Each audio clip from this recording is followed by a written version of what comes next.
igsoon sa gipamit na sulod sa duha ka mensahe nga ato karon nga gipamit sa atong mga igsoon. Kalabot sa raising up, no, sa atong next generation for the church life, no. Makita nato base sa gipamit sa atong mga igsoon nga nag-atiman sa ato ang PTO, sa atong mga trainers.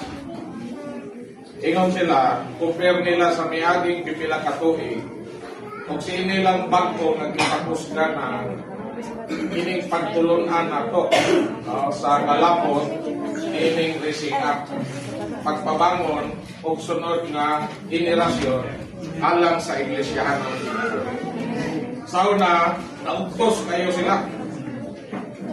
Napurhisyo ba sa unang panahon na walang papakusgi ang pagtagad sa kahimtang sa mga batanon diha sa matag lokality.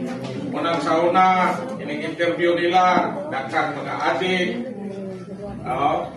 mga batanon nga tuwag ipatraining para lang marehab, daghang mga problema, ang uban during sa training, ang uban maglukso, mag-inom, maggawas, gikan sa nasil sa ilaha sa training center.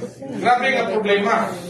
Pero sa dihang ipakusgan sa atong mga igsoon diha sa mga clusters, kalabot ining raising up, pagkagad yun sa atong mga batanon, ingon sila dako na kaayog na usapan.